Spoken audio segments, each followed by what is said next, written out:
When we bought the once venerable Estancia El Tránsito in Corrientes province, it was nothing less than a wreck. It hadn't seen a paintbrush in 30 years. Corrals were dysfunctional and grown in with weeds, hinges broken, wood rotten. Even attempts to replace rusted-through water tanks failed, and rather definitively. Bertie wondered what to do, and if it was worth all the time and money to try and put this ranch back together. Alfredo listened patiently, but materials had already been ordered, and were at the ready. Tradesmen were unpacking their bedrolls, ready for a work campaign. The carpenters and masons were already measuring up the building sites. Even the first bricks were being laid. So Bertie put on her big sombrero and prepared herself to watch the show.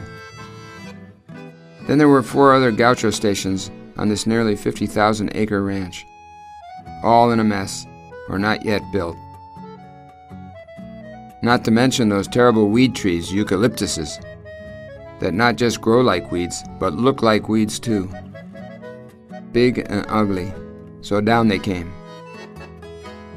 But that was just the start of rebuilding the infrastructure. What we see here is just part of it. This is a big place. It goes way out to the horizon.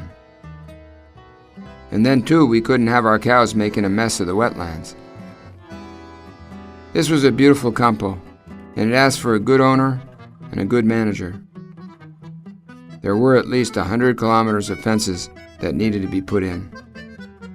After all, the birds too need something to perch on. 3 new corrals of high quality were built across the ranch. At Cavi Rincon, at the 14 Puesto, and the main central corral on El Tránsito's main entry road. 3 airstrips are scattered around the ranch, and any number of roads or grass areas are ready airfields.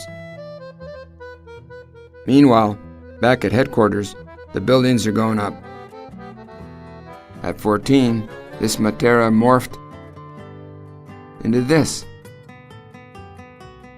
The machine shed morphed into this on the first stage, then into this with the water tower, then before the landscaping, finally to today like this.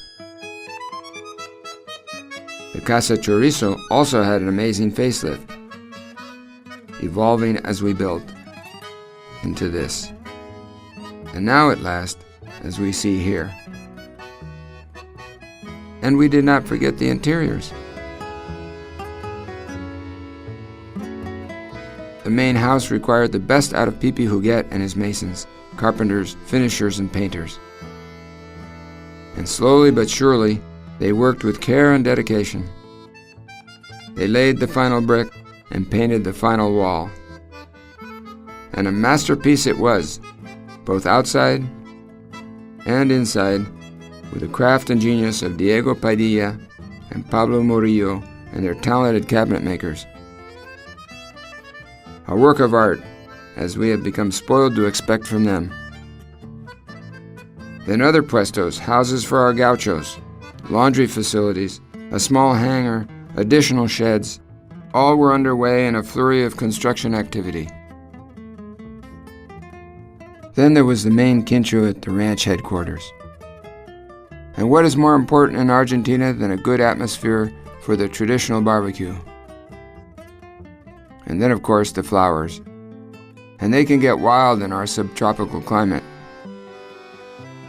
We need to take our hat off to Joaquin Leyes and Bertie Tompkins for their vivid designs for the landscaping, which lights up the park around the houses, puestos, barns, and quinchos, and makes the architecture soft and livable.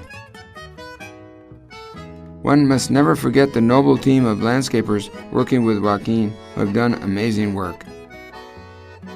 This was a monster job, and the transformation is as if a miracle. And the follow-up team that will see the landscaping is established, transforming the wasteland of abandoned buildings and those cursed eucalyptuses. And all the good craftsmen who put their hearts into making something exceptional and that they can be proud of. Meanwhile, as all this construction has been going on these last 4 years, our cows have been out there eating the grasses. And all the cows, some 6,500 of them, plus their calves, need their cowboys. No good cattle ranch can function without an excellent and professional team of managers and ranch hands. El Tránsito is exceptional in this respect. Led by Ranch Administrator Rodrigo Leconte, Foreman for the Cabi Rincon, Luis Enrique Solis, Southern Sector Foreman Ramon Rios, and a team of able and colorful ranch hands who in this modern age, which reduces all to an identical monoculture, still jealously guard traditions and customs from the onslaught of the techno-industrial consumer society. And our management actively supports and admires these cultural values. Pride in one's profession defines meaningful work, and meaningful work leads to satisfaction, enjoyment, and a pride in a job well done. That's a win-win situation for both the ranch and its employees. And this applies as well to the design and maintenance of the infrastructure of the entire ranch.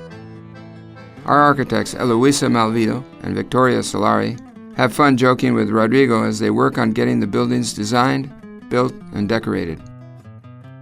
Teresa pridefully keeps the houses in order, and her husband Roberto looks after everything. And even though we have mostly 4x4 animal traction, we do have a tractor or two. Anibal runs them and keeps them running. Saving the best for last, let's talk about wildlife. First and foremost, landowners have the social and ecological obligation to conserve and maintain biodiversity.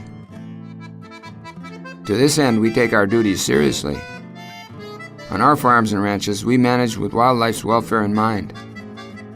The objective is to compatibilize production and conservation, and to make conservation a consequence of production,